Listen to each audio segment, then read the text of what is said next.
All right, good afternoon, Mr. Epstein. You're on mute. Hello. Yes. Good afternoon. So, good afternoon. So, for the record, introduce yourself and tell us your current mailing address. My name is John Esteen. My address currently 6820 Morrow Street, Unit A, Houston, Texas 77091. Thank you.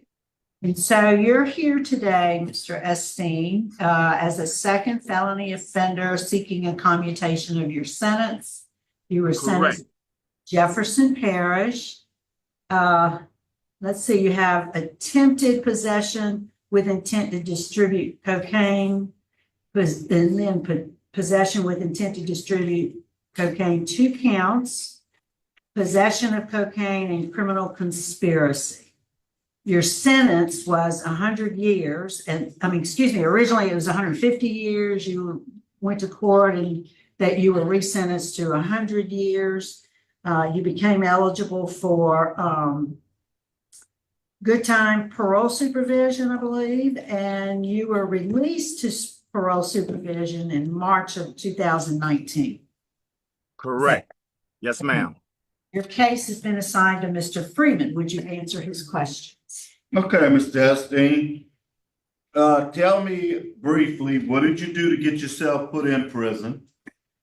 And then tell me, why do you think you deserve this pardon or clemency? And why do you want restoration of powers? Okay. Could I had for time's sake, I had prepared a brief letter. May I? Okay. May I? Yes, sir. Yes, sir. Good morning, Chairman and members of the board. Thank you for allowing me to speak today. I want to begin by saying that my being here is bigger than me.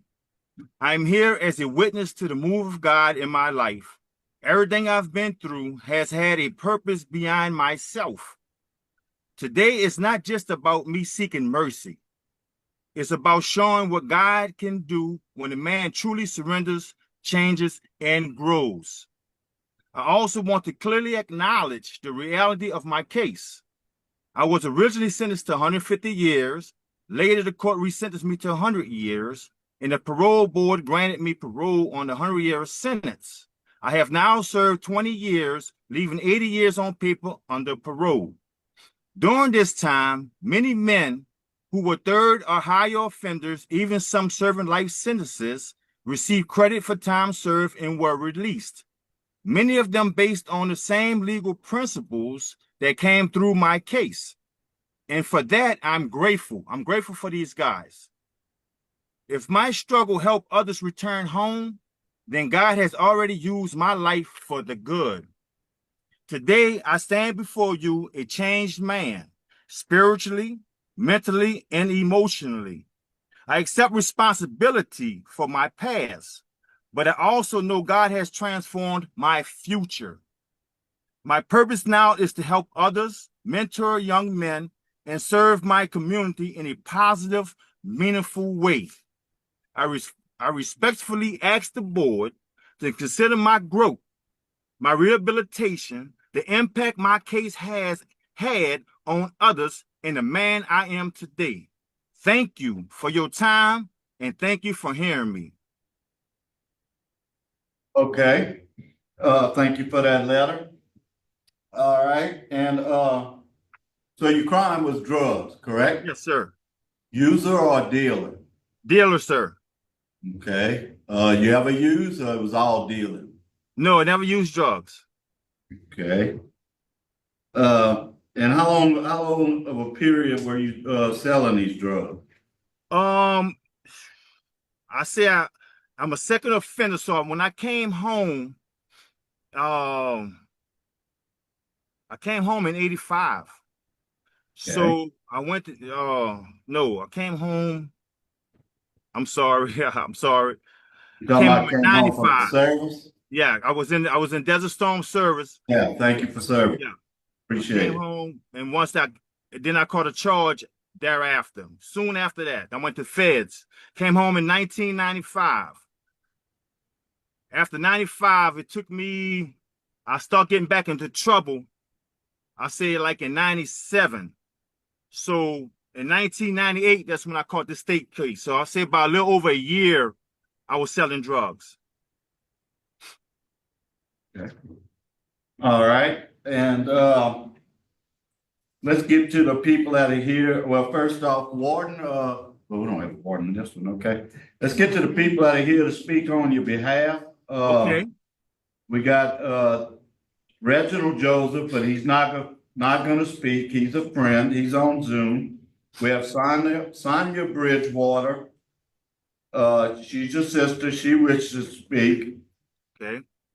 John Bartholomew, your mother, wished to speak, and Bobby Wallace, also, which is a friend, wishes to speak on your behalf. So let's start with your sister, Sonia Bridgewater.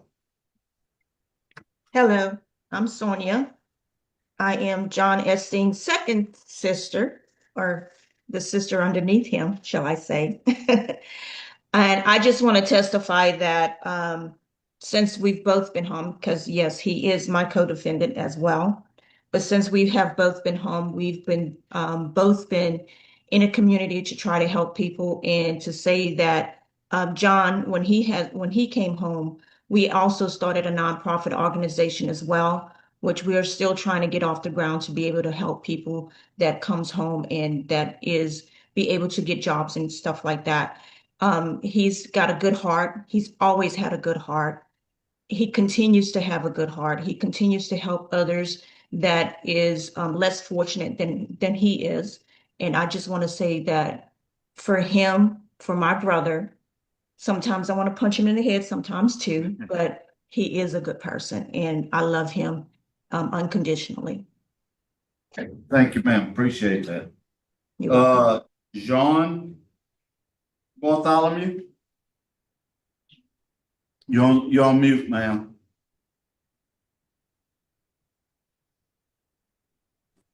Okay, now that's better. Yes, ma'am. Tell us Okay. what you want us to know about your son. Well, I want to speak, from my heart about my son. I know him as a young man who once chose the wrong path, but that man, he became through faith and discipline and transformation. For 20 years, I visit my son every single month, while he was incarcerated. When he had no one else, I made sure that he had money on his books. A encouragement and a reminder that God had not forgotten him. When he was sentenced to 150 years, I told him the fight had just begun. I refused to let him give up because I know the heart of the boy I raised. I watched his journey from Desert Storm veterans in the struggles of the street. And I then witnessed the day God delivered him in prison. I saw the change with my own eyes. John didn't just talk about Christ, he lived it. Even behind bars, he was uplifting others, praying with other inmates, and becoming a spiritual support for many. When my son came home, he lived with me for the first year. I saw firsthand how serious he was about rebuilding his life. After only 2 weeks, he found a job and he has been working faithfully ever since. He has never stopped moving forward. He gives to people around him. He helps strangers and he will literally give the shirt off his back. Even though he visit Angola to encourage others still incarcerated. He put money on their books just as I once did for him, quietly and from the heart. John is a man of faith, responsibility, compassion, and humanity. He is a good son who once lost his way but found Christ Jesus and transformed his entire life. As his mother, I trust his judgment, I trust his spirit, and I trust the man he has become. I respectfully ask that you see the growth, the change, and the life now lives. Thank you for hearing my heart. Thank you, appreciate it. And Mr. Bobby Wallace, a friend? Good evening. I want to first thank God for giving me opportunity. Thank the board for allowing me to speak on behalf of my brother, John Esteen. I'm a returning citizen, and I have known John for over 20 years.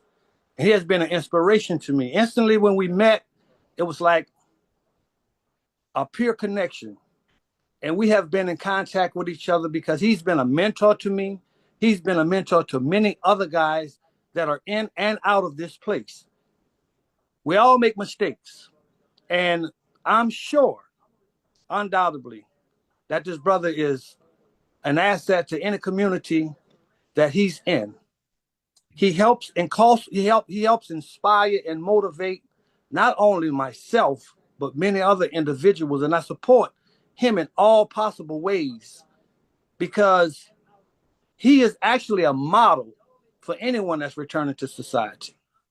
And there are people in society that looks up to him. And anything that I can help to provide for him to be completely relieved of all things that hang over his head, I'm in support of. Because that's not only an alumni brother that we graduated from the Bible college together, but we also labored in a play called The Life of Christ. And we still do it out here to this day. He comes down to New Orleans and he plays John in The Life of Christ, The Last Supper. And he has an opportunity to give his testimony to the people that are in an audience as well. So it's an ongoing thing. It's not nothing that's made up. He's the pure brother, and it's an honor for me to represent him. I thank y'all, and I pray to give him a favorable response. Thank you. Thank you. Okay, now we're gonna hear from opposition, Mr. Randall Myers, Assistant District Attorney in Jefferson. Good afternoon, Randall Myers, Assistant DA, Jefferson Parish. We're opposed at this time to Mr. Esteen's request. As this board knows, we have generally, and this is a little bit different type of situation. Typically with someone is out of jail, they're seeking a pardon on their application. And we have looked at a 10-year track period of no criminal activity during the time period from when they completed their sentence until their request in determining whether we take a position of opposing him or take any non-position in their particular case. Mr. Esteen's a little bit different. He was, as set forth, he was sentenced to many, many years in jail for selling drugs. And he was a major league drug dealer in Jefferson Parish. Over about I believe it was just a few month period, he had 5 kilos of cocaine that he had sold and traveled to Houston to import additional amounts of cocaine. And the mules who had it strapped to their body were arrested when they came back to New Orleans. At the time of his arrest and his conviction on these Jefferson Parish charges, contrary to what he was saying in his written application and what he just told the board, that he had been selling cocaine a little over a year, is what he just stated. In 1992, he was arrested for distribution of cocaine and pled guilty to distribution of cocaine in 1992 in federal court, spent some time in prison, then was on probation when he was arrested on these charges. That probation was terminated because he was incarcerated in state court on the charges that he's looking for a commutation on now.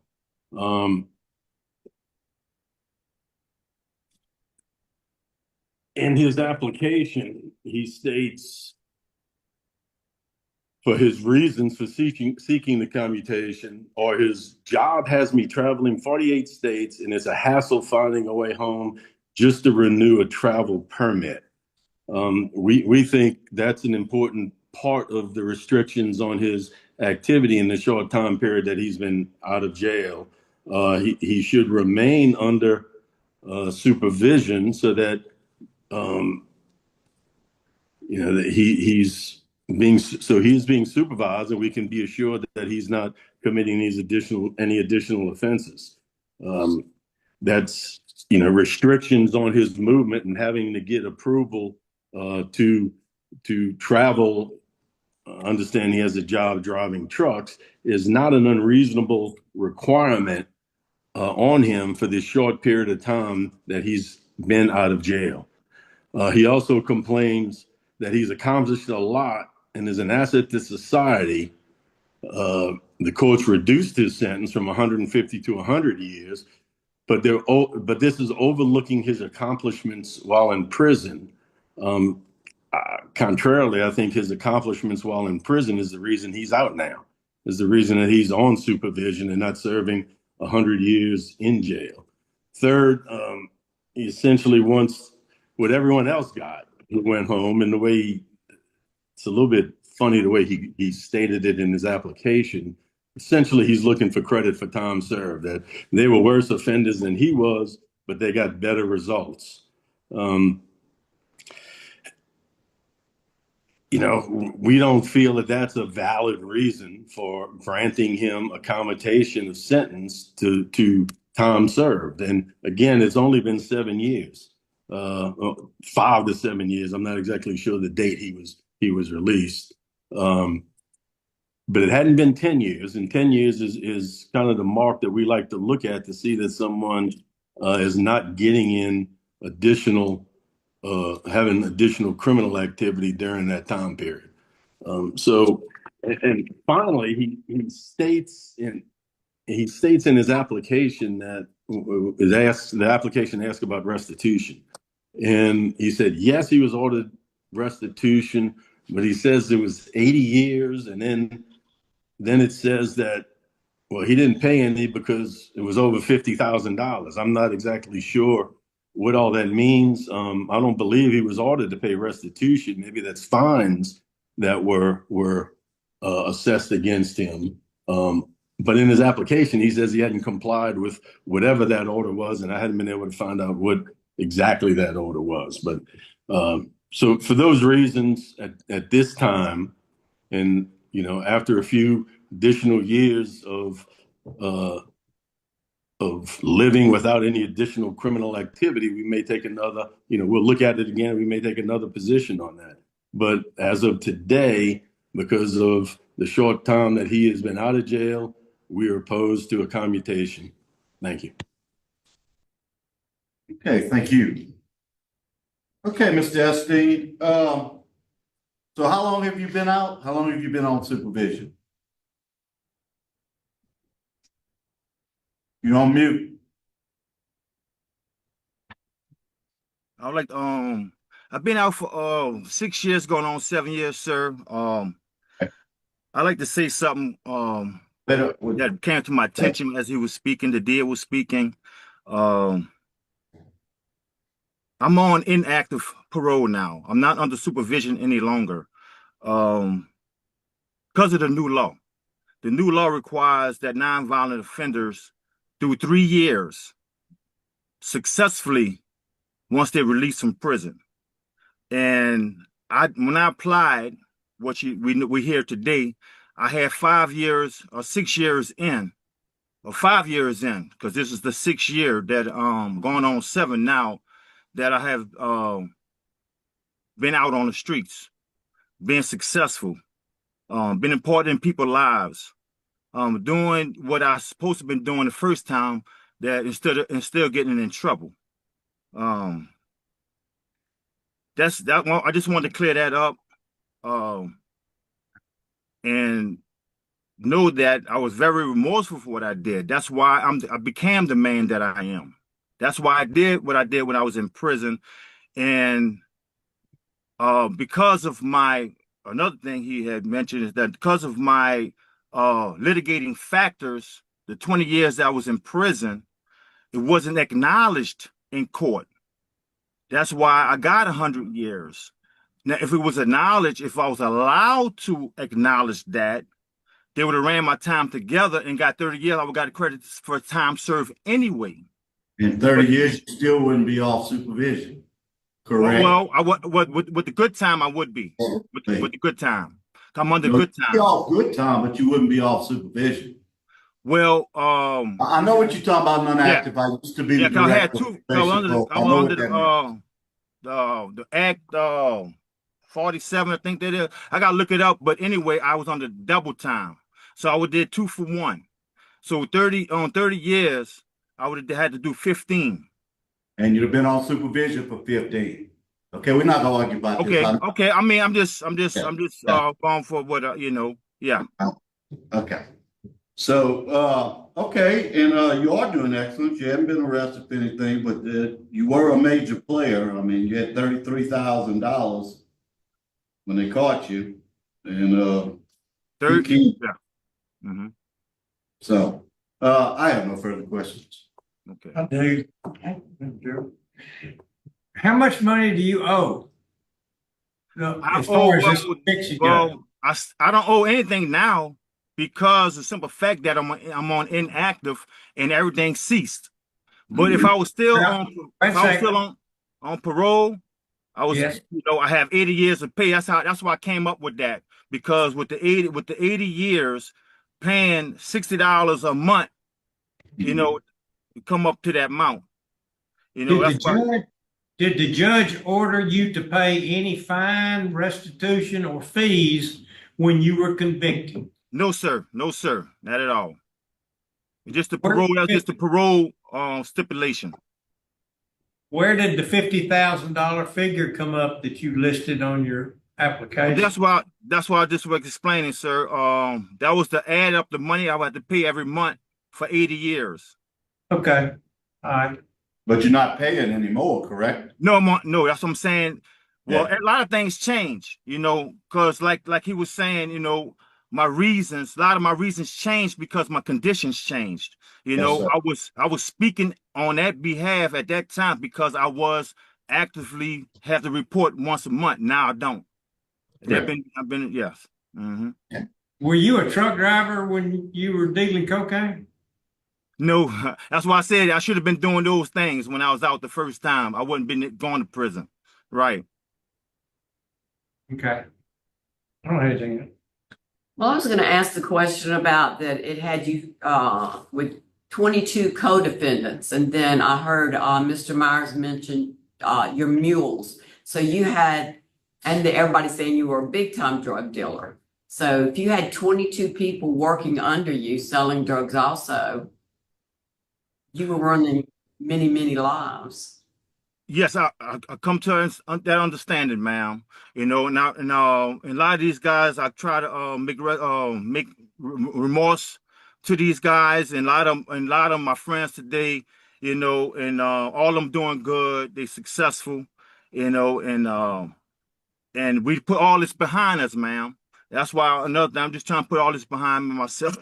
Excuse me, I got a little cold, but yeah, I'll just take this opportunity to try and put all this behind me as well, and far as for our little thing we had, we come to, everybody's doing good, going on with their life. They learn from their mistakes as well as I, and I wasn't a bad person. I just was misled. I wasn't this type of big time drug dealer. I did have access to this, but I didn't have nothing to show for none of this. I wasn't like that, what they portrayed me to be, but I was involved with it. I would have access to this kind of weight because I got caught with it, but at the same time, I had nothing to show for it, and they can prove it on record. I had nothing. I was just trying to I come from war. I was lost. I was broken, and I just made bad decisions. It's my fault. I made bad decisions, and it led me to 150 years of my life. And I just couldn't. It just blew my mind, and that something like that. When you face 150 years in prison, I mean, if you don't change from that, you'll never change. You know, and that's just the ground I stand on. You know, you can never change. And then besides, you know, a lot of guys look up to me in prison because of my walk. I graduated from Bible college. I walked a straight line, no matter what, for 20 years.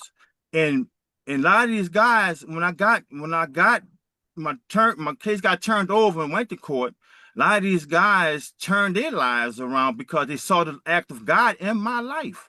And I want to continue that. That's why I'm here also. That's another reason why I'm here. That wasn't on that what the DA has read, because a lot of things had changed with me. You know, I wanted people that are looking at me now, that's viewing this right now, I want them to see the act of God. I want them to see move. Come going in front of God's people. Y'all are put in position because God put y'all there. You know, and that's a blessing. And that's why I'm entrusting this whole situation in God's hand, not man. You know, we just being used. We're not perfect. You know, Okay, I just want answer my question. Thank you. Yes, ma'am. John, based on what you've said, I think that prison saved your life. It did. It definitely did, ma'am. You said, I mean, you can't say it no better. I mean, I am joyful. Listen, Yes. you don't talk no more. You've got support letters we have in the record that were, I guess, late submittals for today. Eldriana Smith, Yes. Jackie Garner, both wrote very, very nice letters in support. I wanted you to know that. Okay. Thank you, ma'am. Thank you. Thanks for telling me. So I think we're ready to vote. Mr. Freeman? Okay, John, you know, you got a heck of a life going now. You're doing great things and all that, but it's like the DA said it, you know, the biggest sentence you got was 30 years. And if you'd have got 30 years, you'd have been on for at least another 4 years. I just think it's too soon. I think you're doing great. And I think when you come back in front of us, it'll probably be a cakewalk if you're still doing what you're doing now. Yes. But right now, I just think it's too soon. You only been out 6 years, so my vote is to deny, but only for that reason. Mr. Tiller? My vote is to grant, To commute to what? time served. Mrs. Stapleton? My vote is to deny. You know, I think you did a lot of damage as a drug dealer, and you involved a lot of people. So, for the length of the crime and the damage you caused to different people, and it's not enough time served. That's my reason to deny. Mr. Craven? I concur with Mr. Freeman. All right, John, you didn't get the votes you needed today. You got one favorable, 3 that were not favorable, but we all agree you're doing well now. You just need a little more time of doing well and helping others, and come back and see us. Yes, ma'am. Yes. Thank y'all. Thank y'all for having me.